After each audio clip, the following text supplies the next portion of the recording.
Okay, I think we'll get started. Welcome to GAR Foundation's Educator Initiative Grant Program webinar. My name is Karen Hodge, and I am the liaison for the EIG, and I will be your tour guide for this afternoon. Really appreciate you folks being here. I know it's a snowy Akron day or Summit County day, so we appreciate you being with us this afternoon. I'd like to mention a few folks who are on this webinar with us. First of all, Dr. Rick Fertig from Kent State University. He's a great partner for GAR Foundation, but one of the things that I'm most appreciative of is his work with us on the Educator Initiative grant. He is all things technology and helps our applicants navigate that and build good programs using technology. And so we're grateful to have him here today. And if you have specific questions regarding how to integrate technology into your Educator Initiative grant project, Dr. Fertig has graciously agreed to answer those for you. Another person I would like to mention, I don't know if she's hopped on yet, she was going to try to, is Megan Mannion from Akron Public Schools. For those of you who are APS teachers, she's your guide and coach in the district, helping you get signatures on your grants and helping guide you through the process and answer questions about policy and procedures. She was going to try to join us today as well. If you're not an APS teacher, I would encourage you to find out who in your district or in your building can help guide you, or I can troubleshoot that with you. But if you're an APS teacher, Megan is your go-to person. And then finally, I'd like to give a shout out to my colleague, Anthony Borman, who is our communications guru here at the foundation. And if it weren't for him, we would not be having this webinar today. So a big shout out to Anthony, and you'll hear more from him later because he's going to help moderate the Q&A session. So some housekeeping I want to take care of before we move forward. Your mics and your cameras are off. We are recording this session, and it made the most sense to turn those things off.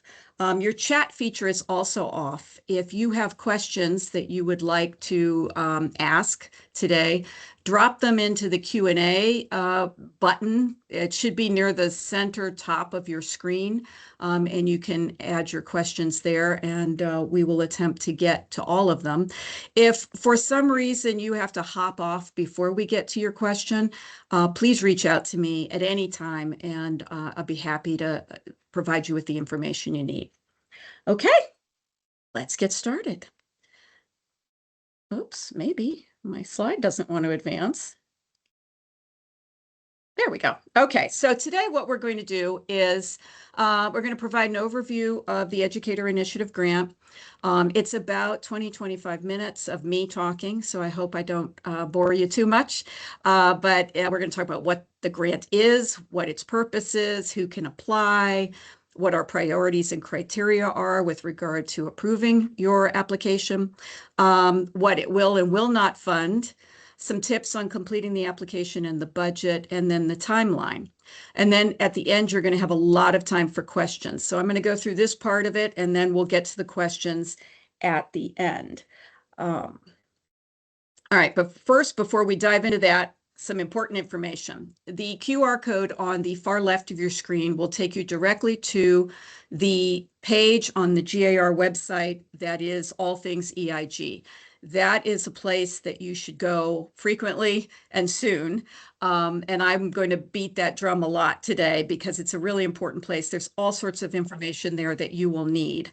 The button in the center is, or the QR code in the center is to sign up for our EIG newsletter, which we started just in October. We launched it. And so we feature tips on how to apply for an EIG.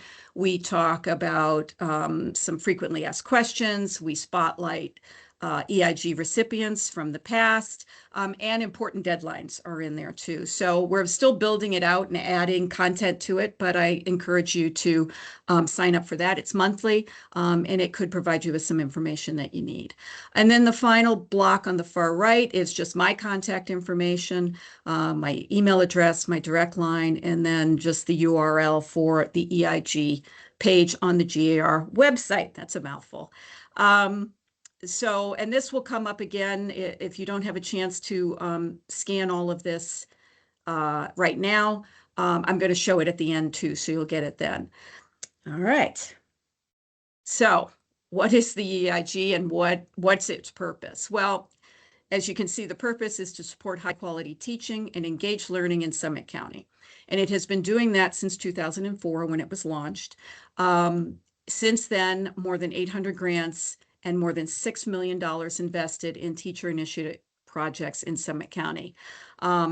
If you are interested in an EIG, you can apply for up to $5,000 for just a single classroom. But if you're collaborating with a colleague, if you want to do 2 or more classrooms, a department, building-wide, we've even had EIG recipients who collaborated with other schools. If you do that, you can apply for up to $10,000. Also, I wanted to point out some folks, you can apply for the same project for up to 3 years. So you can do a year 1, year 2, and year 3.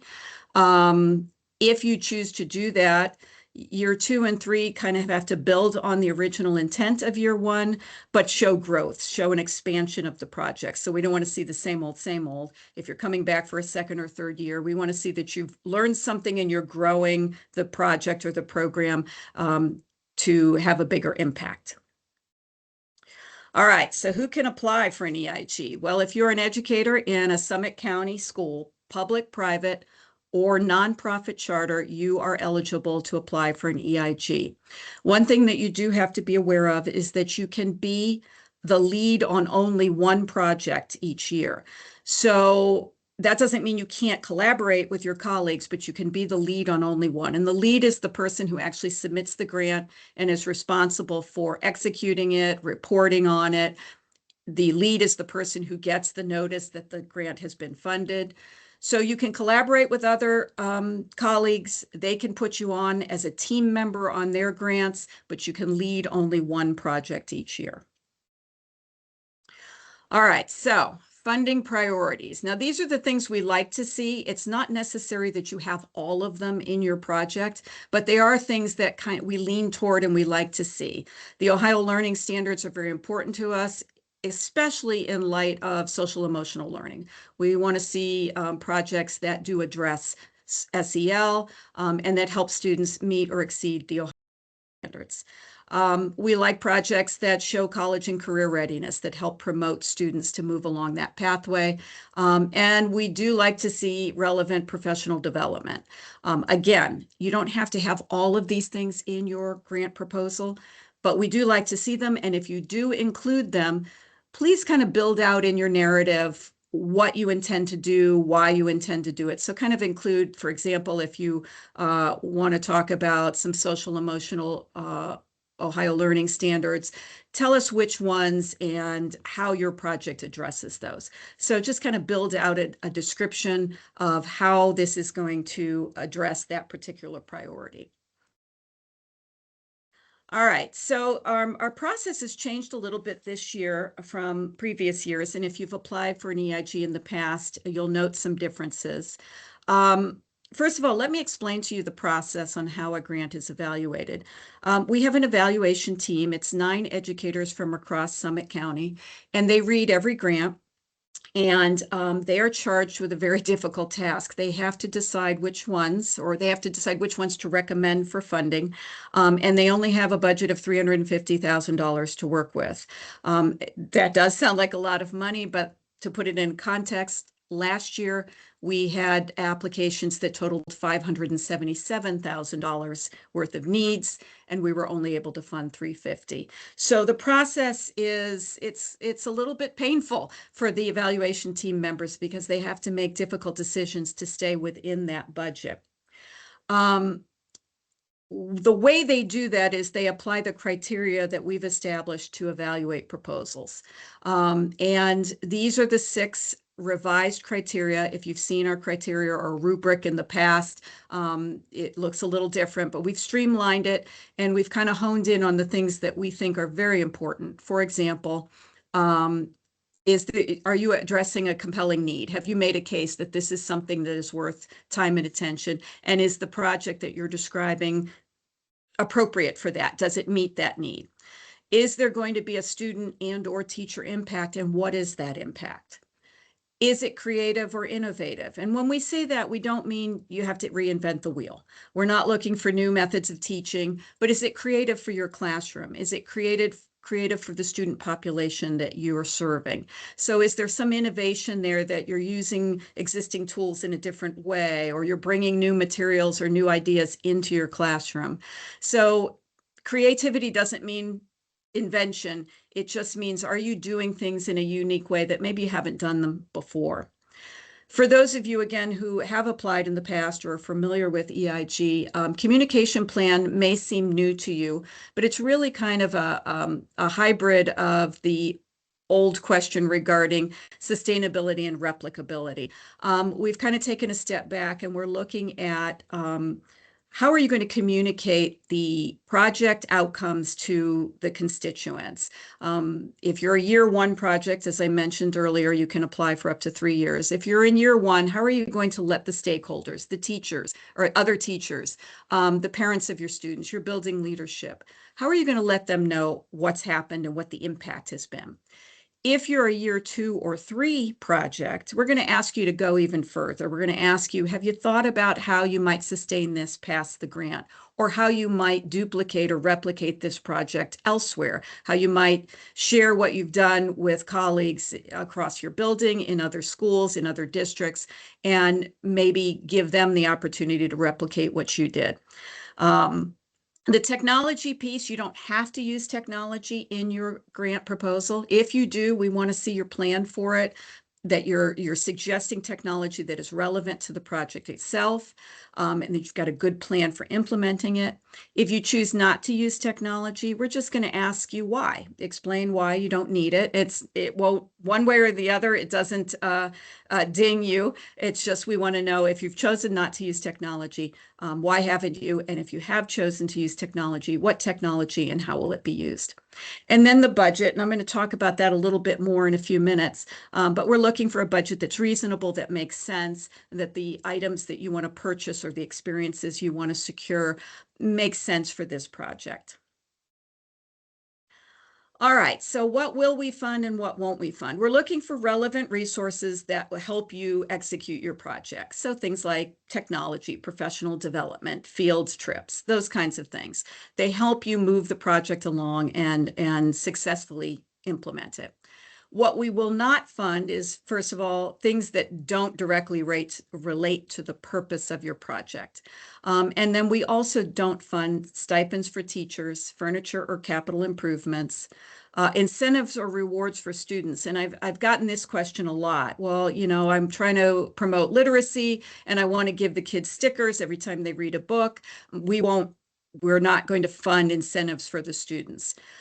We don't fund standard school supplies. So if your project needs things that your building already purchases on a regular basis, paper, pencil, markers, we're not going to fund those. And we don't fund t-shirts or clothing.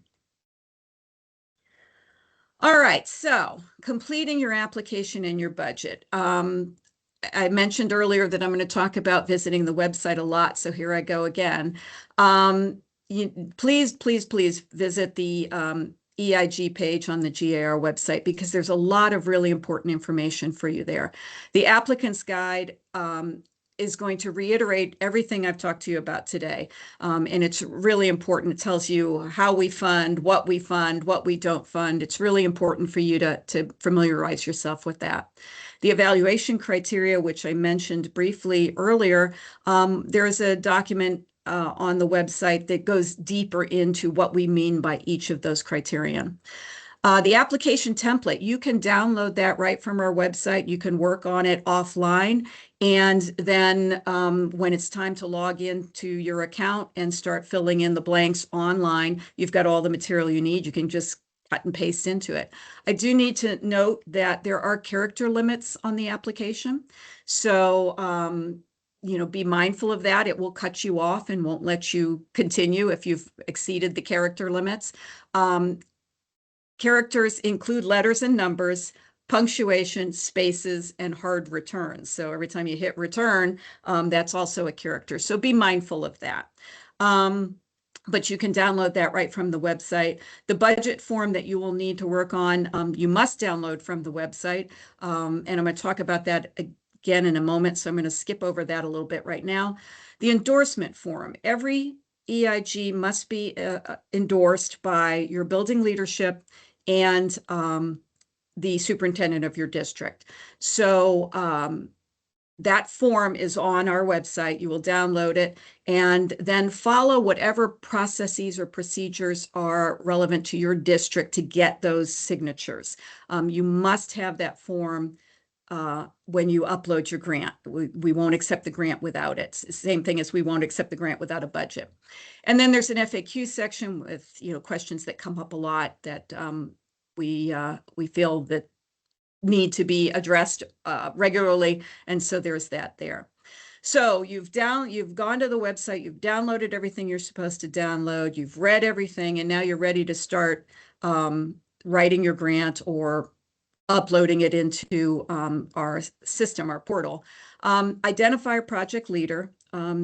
As I said, you can be the lead on only one project. So if you're working with a team of folk, identify who will lead the project. And that person is the person who is going to submit from an account they've created. Start securing signatures on the endorsement form. And then you're going to want to have an account on our website. And if you look at the screen in the bottom right hand, there's a graphic. That is the upper right-hand screen or upper right-hand section of the GAR website, and you'll see it says applicant login. When you're ready to start filling in the blanks on your application form, you'll click on that. If you already have an account, you'll be prompted to log in. If you don't have an account, you will be asked to create one, and it walks you through this process. It's very simple. So when you're doing your application, you're going to want to familiarize yourself with everything that you need. You're going to start writing your draft. You're going to identify a project lead, make sure you're getting signatures, and then create or log into your account. All right, so the budget. I promised you I'd talk about that a little bit. First and foremost, please use the form that you will download from our website. It's already been formatted to work with our system, and we want you to use that form. Don't create your own. When you're filling in the blanks, please try to provide real costs. Don't guess, call around, get some vendor costs, and provide an explanation for each. So if you're looking to purchase 5 robots so that you can teach your students about robotics, you're going to put in purchase of 5 robots. They're $100 each. I'm buying 5. The total cost is $500. And then you're going to explain, I need these to teach students whatever it is skill that you're wishing to teach them. That explanation portion is very important because the evaluation team, they look at that closely and they want to make sure it's a way that they can tell if what you're proposing is relevant to the project and if it makes sense.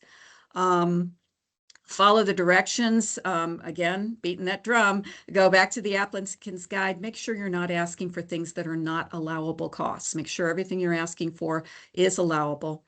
And then when you're getting ready to, you've downloaded this Google form, you've filled it all in, you think it's ready. When you go to submit, you're going to have to save it as an Excel or a PDF, and then you can upload it into our system. Unfortunately, you can't upload it as a Google form, so or a Google sheet. So once you've completed it, you've done all your work, save it as an Excel or a PDF, and then you can upload it. All right. What's our timeline? Well, the application process opens on December 1st. The deadline for submission is February 19th. That is a Thursday. It is 5 weeks from today, actually. It is a Thursday at 5 p.m.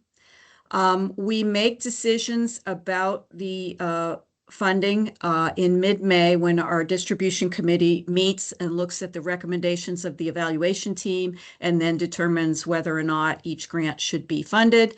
And then there will be a reception in either late May or early June before the school year is out to celebrate those who have been funded. So some final tips. Please go to the website and make yourself familiar with the resources that are there. If you are confused or don't have enough information or don't know what to do next, ask for help and don't guess. That's my role. My role is to assist you as you move forward through this process. So please don't hesitate to reach out to me. Make sure that you are leaving enough time to secure those signatures you need from your building principal and your superintendent. Don't wait till the last minute to do that. Find out from your district how much lead time needs to happen to make sure that happens. In Akron Public Schools, I know that folks need to get their materials to Megan Mannion, who I mentioned earlier, by February 6th. So you don't have till February 19th. You have till February 6th, which I believe is 3 weeks from today, or from tomorrow, 3 weeks from tomorrow. So make sure you're finding out how much lead time and that you're leaving enough time. And then anytime you have a question or a concern, please, please, please reach out to me. That is my contact information, and it's there as well. And there's that slide from the beginning, in case you didn't get a chance to use your camera to scan those codes. So that's the EIG Reader's Digest version. And now if you have questions, I'd be happy to take them. And Anthony, I think he's gonna lob the questions at me, and I'll see if I can answer them appropriately. Yeah, sure. And for Dr. Fertig, I just granted him access for camera and audio if he needs it too. So just wanted to make sure he knew that as he listens in. All right, so let's look at this first question here. Hi, Dr. Fertig.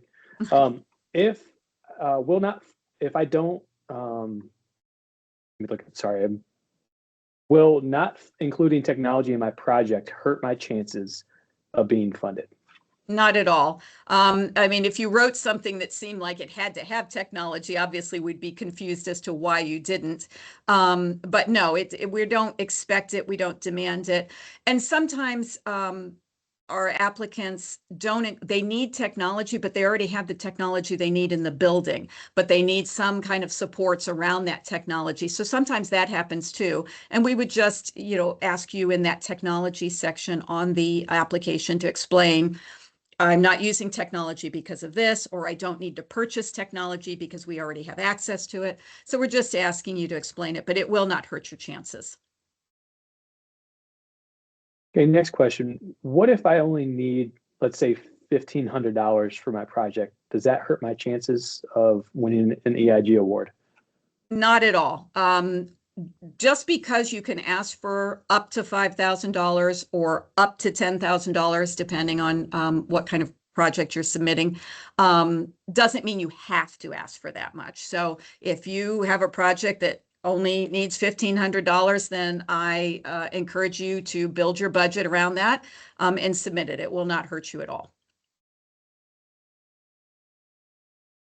I'm not sure how to implement technology into my project. Is there help for me to figure that out? Well, that is a big yes, and Dr. Fertig is the resource, our main resource. We have some others we refer to, but Dr. Fertig is the person that we send people to. And if you need that help, you just reach out to me, and I'll make the connection for you with Dr. Fertig, and he is an invaluable resource. Would it be okay to comment really quickly on that as well? Yes, please. Yes, please. Yeah, I love working with JR and EIG and Karen and Anthony. And the interesting thing about technology is, and the one thing I love about these EIG grants is I think a lot of grants, you kind of come in expecting to have to be the expert in this case, and you don't have to. And so it's okay to come to Karen and say, I really want to do this, but I don't really know the best technology to be able to do this, or I don't even know how to use that technology. And that's why there's professional development grants or professional development dollars in these grants as well. So unlike other opportunities where you have to be the expert, this is a great opportunity for you to grow and develop in this process as well. Karen, is that fair? Yes, that's awesome. Thank you. That's it, right on.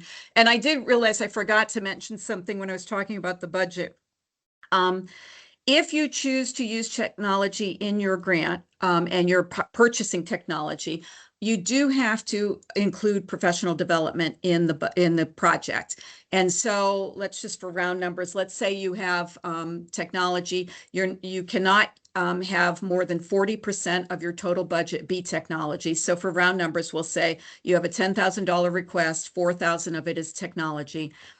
We require that then you allocate 10% of your total budget to professional development, at least 10% to professional development. So if we do that, round numbers again, you've got a $10,000 grant, 4,000 is technology, 1,000 is professional development, 10%.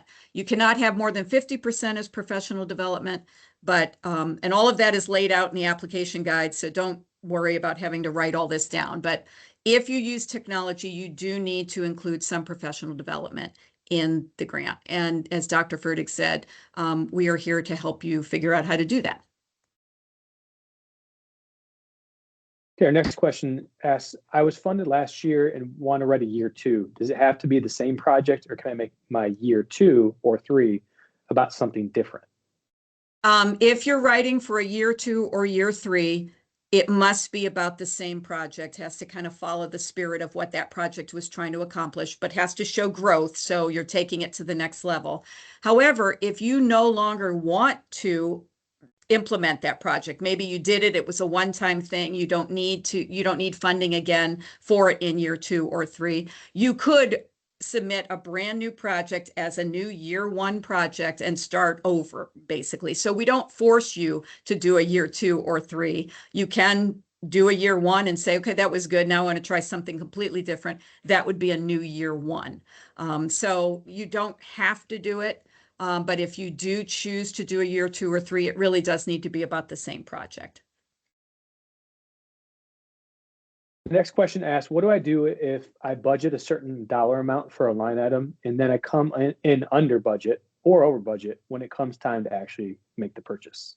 Well, and that is a really good question, because that happens a lot. We can't predict how much things will be. We know how much they are today, but 6 months from now, when you're going to purchase whatever it is, or you're going to hire this expert to come in, you don't know that the prices haven't gone up, that the fees haven't gone up, or they dropped. That happens sometimes too. So if it's a minor change, we don't get too concerned about it. If it's something major, we would want you to reach out to me, and we'll troubleshoot it together. And if it ends up that all of a sudden the $100 widget is now a $200 widget and you don't know what to do, we'll work together to try to figure that out and reorder your budget a little bit, rework it. If you've saved money, I had someone who was going to provide some training, and they drastically slashed what they were charging for it. And they say, now what do I do? And so we troubleshot that, and we figured out a way to bring in some additional professional development. And so it was, it's kind of reordering of budget items, but don't do that on your own. Reach out to me and let me work with you so that we can do it in a way that's just consistent with foundation policies and just kind of keeps you on track. But that happens, and we expect that it'll happen, and we won't hold it against you. The next question has to do with educators maybe switching schools. So if I get funded and then switch schools before the start of the school year, does the grant move with me to my new school? No, the grant does not move with you. It will stay with the school where we granted it. So if you're at ABC Elementary and you go to XYZ Elementary, the grant stays with ABC. We would then work with the building leadership in that building to determine who would take over the project and how it would move forward. But unfortunately, we can't have the money granted to you and move with you. It's granted to the building and it stays with the building. Even in the same district, Karen? Even in the same district. Yep. Okay. What do I do if my project didn't achieve the outcomes I had hoped it would? And will that hurt my chances of ever getting an EIG again in the future? it will not hurt your chances as long as you let us know what's happening. And sometimes people are embarrassed and they don't want to admit that things didn't go as planned, or they think it will hurt them, and so they don't want to raise any alarm. But it happens. It happens all the time where things don't, you created this wonderful after school program, but half the people you thought would sign up signed up, or you know, the experience didn't raise test scores the way you hoped they would. It happens. We understand that. A lot of the projects that you're suggesting or proposing they're brand new ideas, and you have no way of predicting the future. So what we would just ask is that you keep me in the loop. And my job is to kind of be the liaison between you and the foundation. And if there's a concern, I would raise it with folks here and we'd figure out how to troubleshoot it together. If it's something minor that you and I can work on together alone, we'll do that. But just be honest and keep me in the loop. The sooner I know that things aren't going well, the easier it is for me to help you. Unless anybody has any in attendance has questions to pop in the Q&A, that's all I have from my end. Okay. Any, I see, or did we get all the ones that were there? Yeah. Okay. Any other questions then?